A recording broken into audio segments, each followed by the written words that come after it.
G'day so-and-sos, welcome to our sewing room. My name's Cathy, that's Lucy Purr, and this is the project we're going to do today.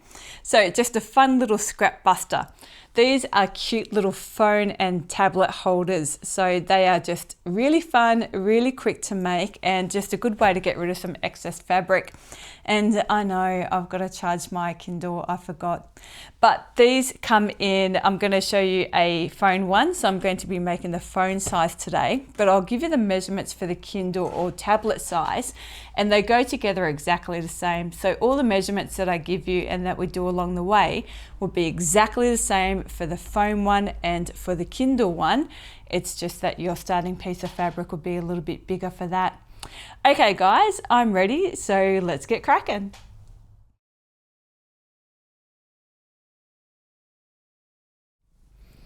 Let's have a look at what we need for today.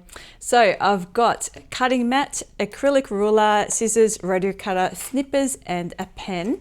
My little purple thing to help me with my rice and my polyfill and to turn my corners out. Then I've got rice, funnel, and a spoon, and some polyfill, and then I've got my fabric. So I've got my connector tab, and it's 1.5 inches by 3 inches. And I've used a light iron-on interfacing for that. And then my main piece is 5 by 13 and light interfacing for that. Let's get started. So I've got my 2 pieces, pen and my ruler, and my iron is heating up. So going to grab my connector tab, have it wrong side up in front of me, and I'm going to measure up 3/4 of an inch from one of those long edges and just give myself a line smack bang down the middle. Then with my main piece, I'm going to have it wrong side up, and I'm going to measure up 1/2 inch up along each of the short edges, like that. Too easy. Grab my iron, and with my main bit, I'm just going to fold up my edges at that line that we just drew and give that a bit of a hit with the iron, top and bottom, and that will just help us a little bit later on when we close our turn-up hole. Then I'm going to fold it in half, right sides together. So the wrong side is facing us, and whack some clips on there. Lucy's just destroying the place. I woke her up, so now she's got the zoomies. And I'll just iron down that bottom edge so it's nice and neat and flat for us. Then along this bottom edge, going to grab my ruler, and I am going to measure up 1.5 inches from that folded edge and just give myself a line. Pop that bit to the side, and then with my connector, I'm just going to fold in those edges to meet the middle where we drew that line. Give that a bit of a hit and whack some clips on there. Then we'll take these both over to the sewing machine, and with this connector I'm just going to sew down those long sides, and then with this bit I'm going to sew all the way down one side, and then on the other side I'm going to start at the top and just sew down and stop where that line is. Okay, let's go do that. So I'll start with my connector tab, and I've got it right side up so the folded edge is underneath. And start with my needle in my work, and I'm about 1/8 of an inch from the side, and my stitch length is around 4.5. Little back stitch.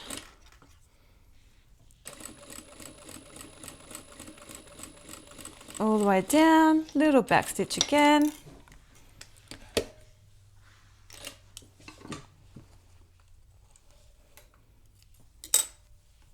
And then other side, same thing, 1/8 of an inch.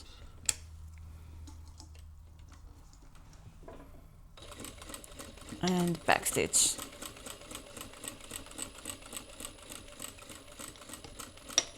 Cool. Now with this bit, I'm going to be around 1/4 inch seam allowance, so a little bit longer. Shorten my stitch length to around 3.5. Back stitch, and I'll go all the way down. Actually, on this side, I'll stop at that 1.5 inch line, because then I'll flip it over. So 1/4 inch seam allowance, back stitch, and all the way down this time. Okay. Oh, bobbin chicken, a 1. Okay, take those clips off, and we're just going to turn this right side out now. And I will poke out my corners. Nice and neat. Poke that little corner out. Cool. Okay. Grab my iron again. Now I just want to fold in that little bit where we've got that little hole open. I just want to fold that in nice and neat so that is sitting nicely, and give that a bit of a hit with the iron, and then just make sure my corners are all poked out nicely and my seams are all nice. Looks good. Okay, get rid of the iron again. So much ironing for such a little project. Okay, so grab my ruler and my pen again. Now along this bottom edge where I've got that hole, so there's the hole, there's the fold, there's my open edge. So on this bottom edge, I'm going to measure up 1.5 inches again, and give myself a line there. And this is a friction pen. So it's an ordinary pen, but it erases with heat. And I find that they're better than fabric markers. So I've got a 1.5 inch line. Then from this 1.5 inch line, I'm going to measure up 3/4 of an inch from there, and give myself another line like that. Then we're going to take that over to the sewing machine, and we're just going to sew down along those lines. Okay, so just starting at that bottom line, and I'm just going to do a few stitches and a little back stitch, and just follow that line across. And then same thing with the other one.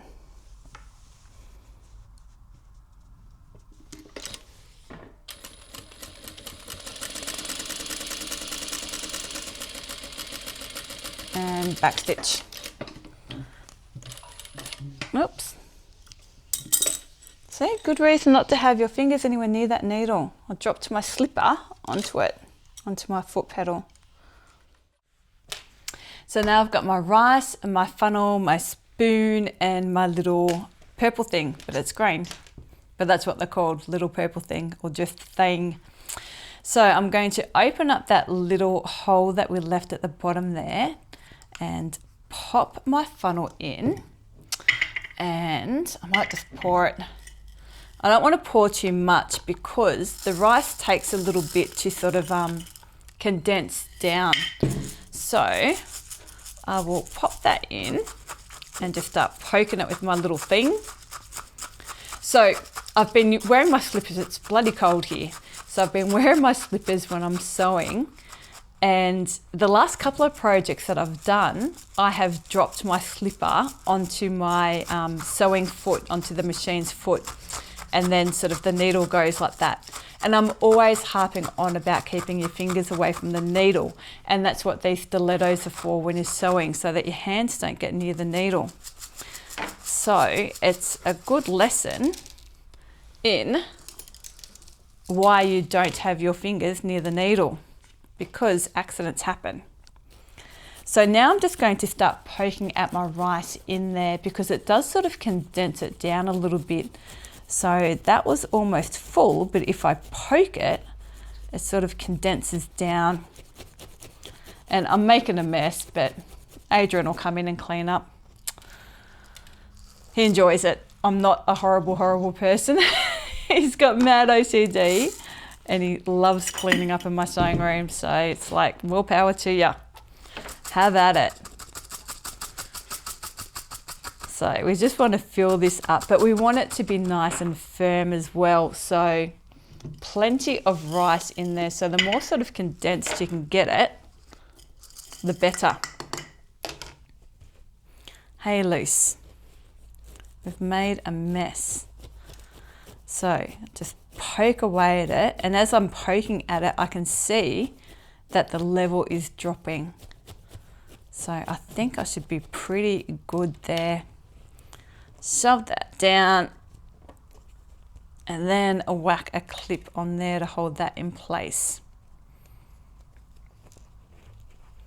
Cool. Now I'm going to take that back over to the sewing machine and we are just going to sew that bit closed. If you're a little bit worried about sewing and possibly hitting the rice and breaking your needle or anything like that, just hand sew, just whack a couple of stitches in there and it'll be right. Okay, I'm going to risk it and do it at the machine and I'll be back in a minute. So there's that sewn out and no rice is coming out. Cool. Now I'm just going to pour a little bit of rice in there. So I just want it weighted down, but I don't want too much because I want to put polyfill in there and make it nice and soft. So I've probably, oh God, I'm such a mess. I'm so messy. Probably got that maybe halfway filled up with rice, but it's sort of personal preference how much you want to put in there. And then I'm going to put some polyfill on the top. But when I do this, I'm going to sort of let it lay like that because that's how I want it. And I want all that rice to be along the bottom because that's where you want the weight. So when I put my polyfill in, I want it sort of on top of the rice like that. And again, sort of personal preference, but I found when I was making my test ones that I didn't want to overstuff it because then I sort of lost the shape altogether and it sort of just gave a weird shape. So I've got my polyfill in, put those side seams together. And this is where folding over the top earlier sort of helps us a little bit now because we don't have to try and hold that all in place. It's nice and neat. And I'll whack some clips along that bottom side. And then we're going to remember to pop our connector up here in the top. So grab my connector and fold it in half so those raw edges are on the inside. Pop that up the top like that. Just stick it in a good sort of 1/2 inch so it's really in there and we're going to catch it for sure with our seam allowance. Whack some more clips along there. And then we'll take that over and sew that down. Cute.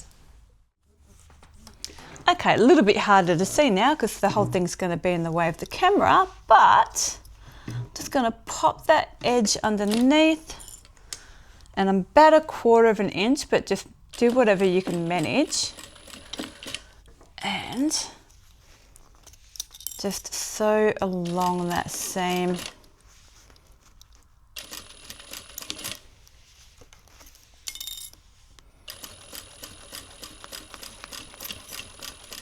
Up to my connector. I want to make sure that I'm grabbing my connector. It's getting caught up in the seam allowance, little back stitch. And just be really careful to keep your fingers away from the needle doing that bit. And I'm just going to make sure I caught both sides so I don't have rice coming out everywhere. And that is good. So there we go, all finished. And that was a fun little scrap buster to do. It's good to have just a little quickie to do to get rid of some of that excess fabric. I had heaps of fun doing that. If you did too, please don't forget to hit that like and subscribe button for us, and we will see you next week. Okay, peeps, have a good one. Bye. Bugger.